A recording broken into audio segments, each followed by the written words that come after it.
So welcome everyone. I'm here with Dr. Lee. We're gonna talk a little bit about prostate MRI. This is another prostate cancer prostate disease episode. So please, Dr. Lee, can you please introduce yourself? Tell us what you practice or what are your main duties in the hospital, please?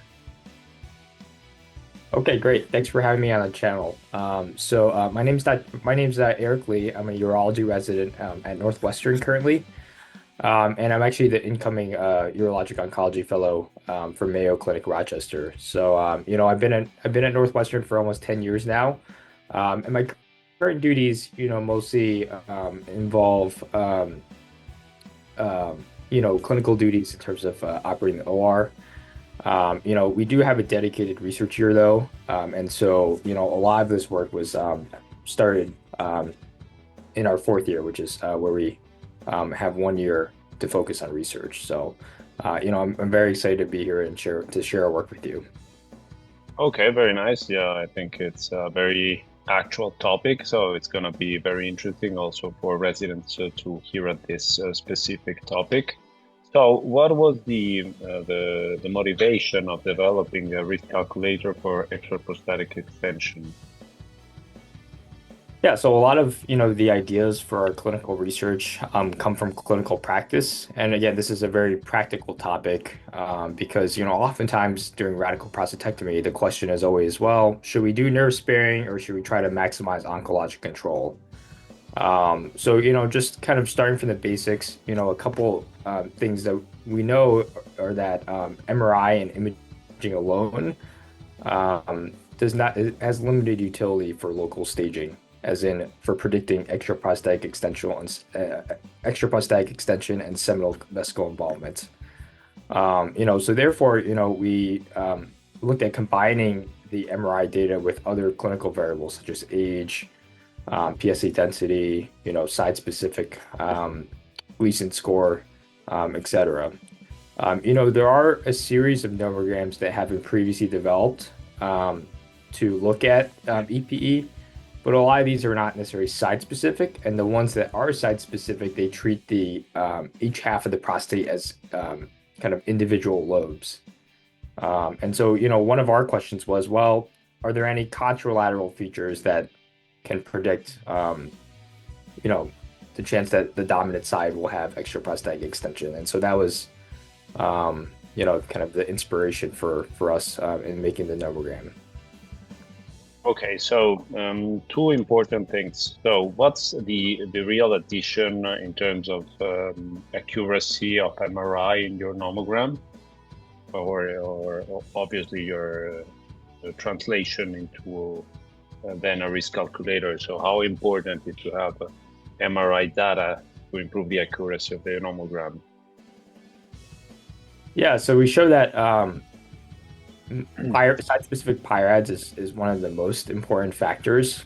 And in particular, we developed a new kind of tiering system to denominate a dominant side and non-dominant side of cancer. The most important factor, which I think most people agree would be site-specific Gleason grade, followed by site-specific PIRADS. And then we had a series of other kind of tiebreakers to just categorize, which side of cancer is the dominant side. Because practically, when you're doing a radical prostatectomy, there's often asymmetry and one side of cancer is worse than the other. So that tiering system was novel, and then we developed our models based off of that system. Again, based off of how we kind of think about it in clinical practice and during surgery. Okay, and how come do you think that P-score was not actually a significant clinical factor to improve your model? So why do you think it doesn't have that importance in your model? Do you think that it's because of the population you enrolled, or do you think that it's just that P-score does not correlate significantly with extraprostatic extension? Sorry, the P-score is in prostate health index or another variable? Yeah. Oh, PHA, okay. P-score, yeah. Yeah, so just so we do use prostate health index routinely at Northwestern. For the audience, it's a composite score of total PSA, percent free PSA, and -2 pro PSA. Actually developed by Dr. Catalona, who's also at Northwestern. And so we routinely use PHI um, in our screening pathway for prostate cancer. So what we do at Northwestern is patient comes in with elevated PSA. We oftentimes repeat the PSA with a PHI, which gives us a little bit more risk stratification. And then if that's elevated, then we proceed with MRI and then we make the biopsy decision. I was a little surprised that PHI was not significant because we actually had another nomogram paper where we looked at factors associated with grade group 2 or grade group 3 or higher prostate cancer on biopsy. And PHI was actually the second most important factor in our nomogram. So I was just certainly a little surprised that it was not significant for site-specific extraprostatic extension. That I think that was probably the most surprising finding for non-significant factors for us.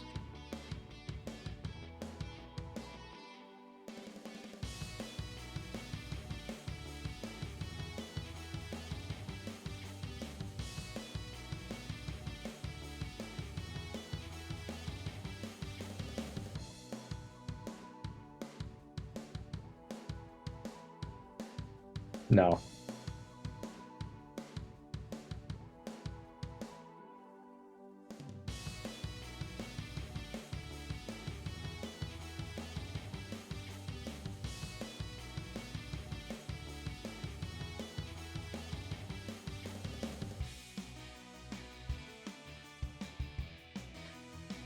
Can you hear me now? Yeah. I can hear you, yeah. Wait just a second.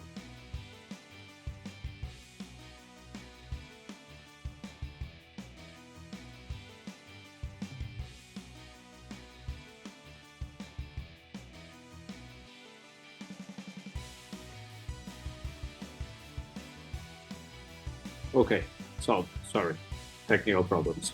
Okay, very good. So as we were saying, so you usually use prostate health index in your routine practice. Probably this is different from all other centers, so especially, I mean, in Europe it's pretty expensive, so it's not that easy to use.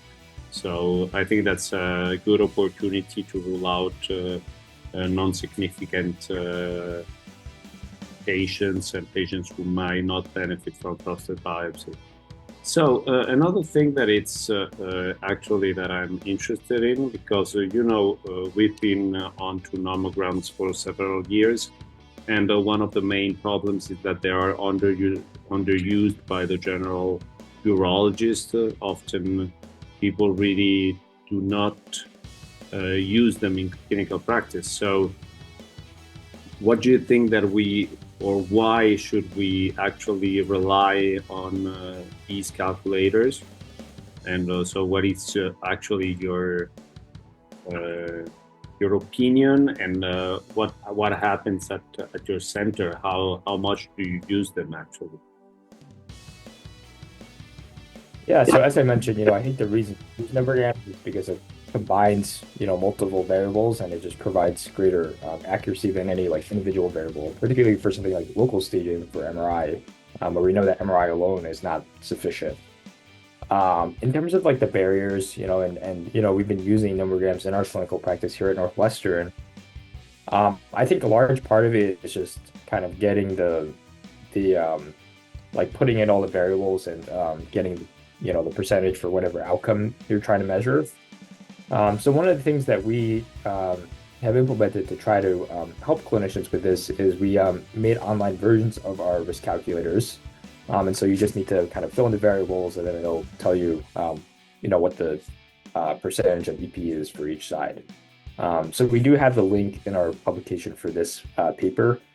For our prostate cancer detection nomogram that I mentioned earlier, we actually incorporated it into our electronic medical record system, so that if you use a certain dot phrase, it will just automatically pull all of the MRI and serum biomarker data and then just give you the percentage.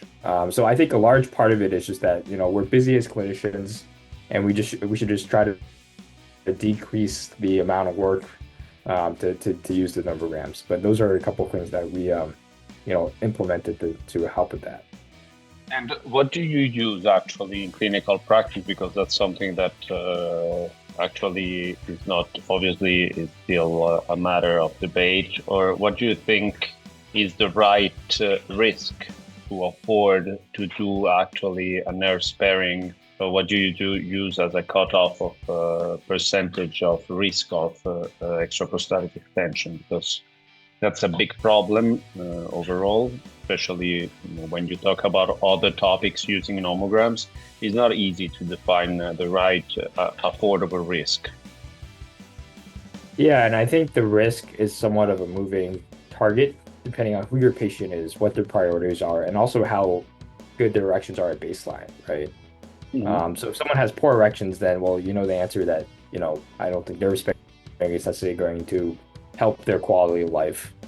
But the main thing that the nomograms provide is just some more granular data on what the exact risk is. And then, with that, you can kind of make a decision during the operating room. So we've actually been, occasionally using our nomogram just to see what the risk is when making nerve sparing decisions. And I think it's been pretty helpful for us in kind of balancing, obviously getting negative margins and maximizing oncologic control, but also,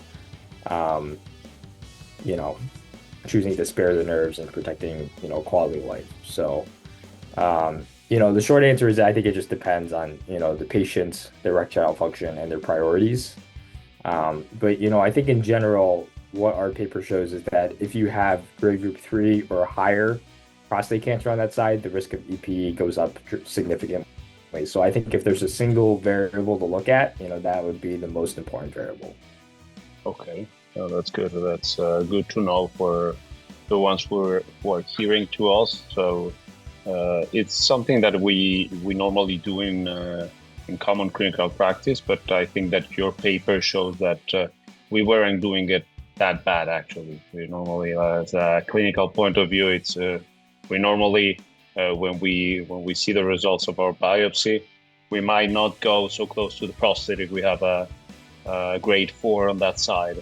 That's for sure. So I think it's important. And do you think there is any way of improving your model? I mean, your model is it's fair as an accuracy because it's near to 0.8 in accuracy. So I think that it's good results. But do you think that's something more? What kind of variables you could actually incorporate in the future that might improve its accuracy? What do you think about it? Yeah, so I think there's a number of things. I think for the current model, it was developed in our 11 hospital healthcare system. So one of the first things that we're just trying to do is just to externally validate other institutions. Okay. Particularly because we know that MRI has a lot of inter-observer or inter-reader variability. So we want to make sure that our model continues to work at other institutions. The other approach that we were trying to do at Northwestern, led by Dr. Patel, who's one of our oncologists, is he's working with the radiology department in developing radiomic models to further improve, our ability to locally stage patients with prostate MRI. So I think, that really is going to be the future, using AI in addition to clinical and pathologic variables to further kind of guide our decisions here. And do you see any role in these 3D models or in these new actually softwares that actually help you during surgery?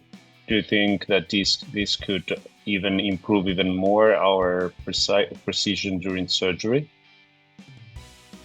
Yeah, I mean, that's a good point. I think when we do surgery, we routinely look at the MRI in terms of where the lesion is. And then we also sometimes actually look at PSMA PET avidity to see where it's PSMA avid.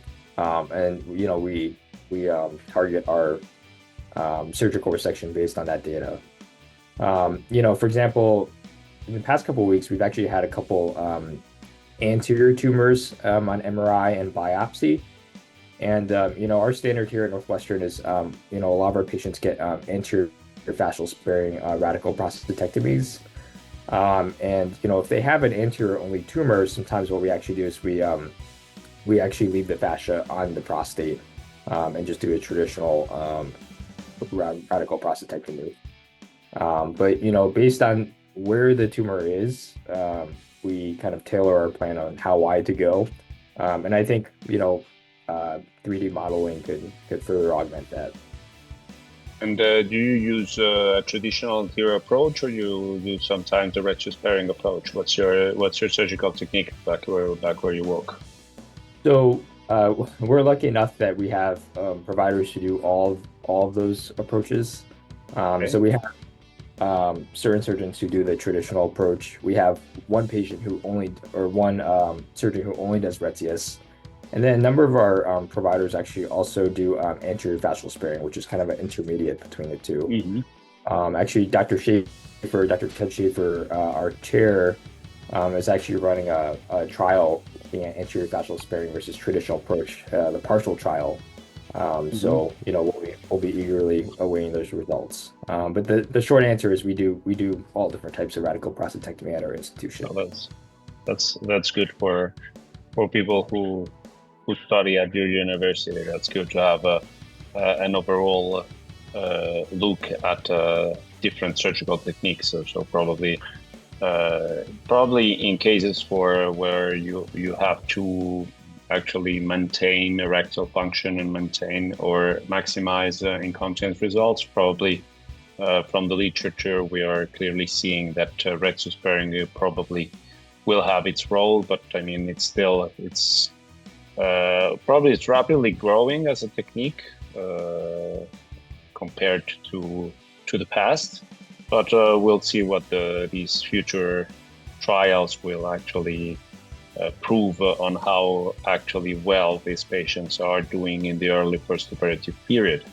And another important thing I wanted to know from you is, what do you think that we should focus our research in the future? What are the gaps of the literature?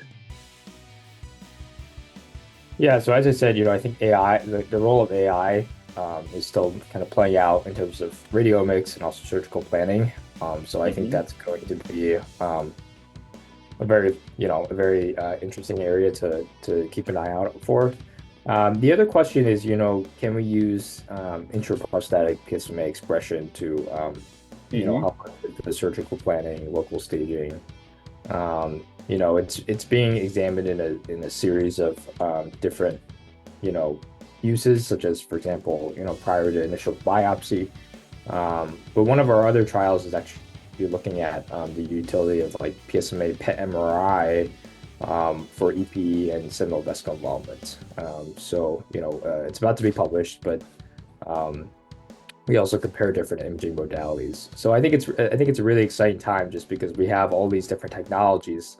But the question is really which one are we going to use, and how can we further improve the imaging, either with combining it with variables in a nomogram or using an AI model. So and do you often use frozen sections? Does it happen to you, or you normally don't use frozen sections when you're doing a nerve sparing procedure, meaning that you just actually go nerve sparing and stop there, or you like to send the frozen section? The literature is a little controversial on this topic, so I wanted to know what kind of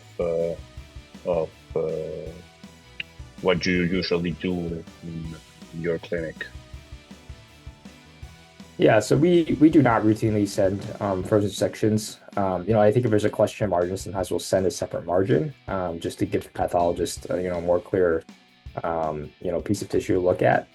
But what's the practice like at your institution? Do you guys send frozens? If you do, well, actually, because it's not in the guidelines, we normally, and I think it's a little bit a countersense to send frozen sections during actually a nerve-sparing procedure, meaning that if you are actually we send frozen sections when we are doing an advanced prostate cancer.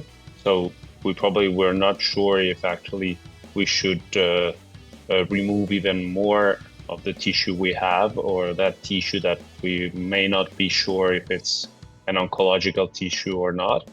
But if you're doing a very precise procedure, trying to peel the prostate to be very close to the capsule, being doing an intracapsular actually radical prostatectomy, I mean, sending margins is like sending them more nerves. So probably, I don't know if it's the right way to go. I mean, it's so Right. I mean,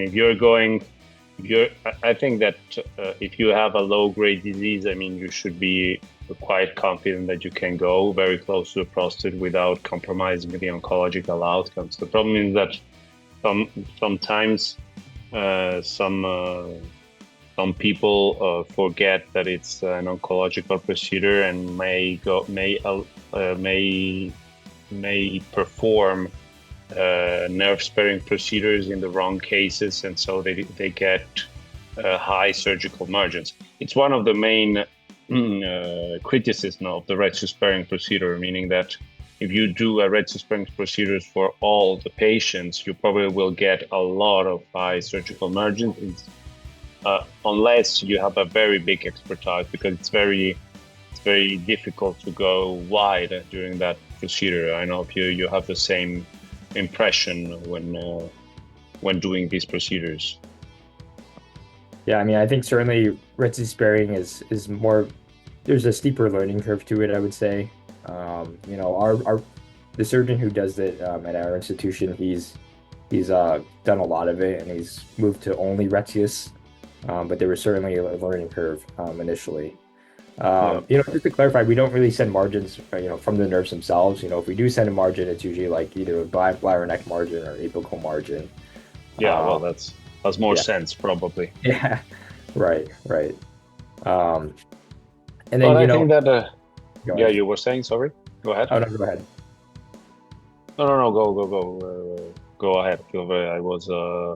I was trying to wrap a little bit all what we were saying. So I was trying to say that probably we don't pay a lot of attention on extraprostatic extension.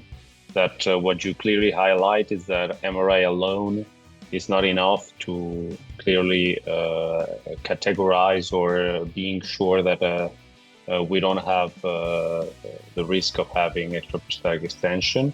So I think that it's very interesting to look at the specific side. So what we usually do, and a lot of people do in clinical practice, is to treat differently the both of the lobes. So sometimes you go a little more close to prostate in the safer side, and in the higher grade or higher pirates side, you might go a little more wide in order to avoid having a positive surgical margin.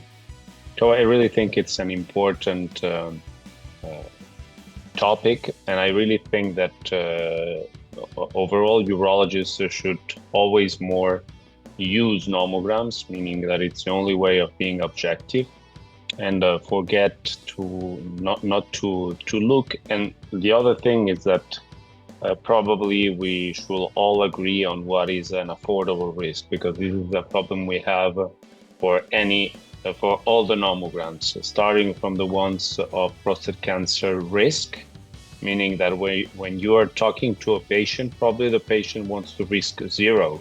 So that's his cutoff. So we should actually try to establish also for legal issues an affordable risk, because that's the only way. Because if not, a couple of years later, the patient will sue you because you accepted a 15% risk of non-significant prostate cancer, which might not be for him an affordable risk. And the same thing is here. What is the affordable risk of having a positive surgical margin? So, but as you said, I think that personalized medicine is important, but the only way of personalized medicine is to have objective data of with the patient, with its characteristics, and give actually the risk as close as possible to the patient of the possible negative outcome, I believe. Yeah. So I leave you the end of the podcast, so you can close with what do you think it's important for the readers to, why should they read your manuscript, and finish saying goodbye to everyone. Okay. Yeah. No, I mean, that's a very, very good summary. I think the main takeaways of our paper is that we have this dominant versus non-dominant tier system, which is again reflects clinical practice. B, we incorporated all these models into site-specific nomograms, and we achieve AUCs of nearly 0.8. And then I think the other important point that we have not discussed yet was that there was no crossover of site-specific variables. So, when making the nerve-sparing decision, just look at the site-specific Gleason grade and PIRADS on that side. But that was kind of an important point that, has not really been previously established, because prior models had mainly looked at the lobes as individual, observations. So I think that was a very interesting finding from our paper. But I would just encourage everyone to take a look at our online nomogram, and see if you'd like to use it in clinical practice, because I know we've been talking about nomograms for a long time, but kind of getting people to adopt it in their routine clinical practice and their clinic flow, I think is very important, and something to further discuss. Okay, so thank you very much to Eric. This was a very interesting podcast on extraprostatic extension and MRI. So thank you to all our podcast listeners, and I hope that you will enjoy this, or on your YouTube platform, or on your car, now that we are on Spotify. So follow us on Spotify, on YouTube, to get the latest news on prostate cancer and prostatic diseases. Thank you.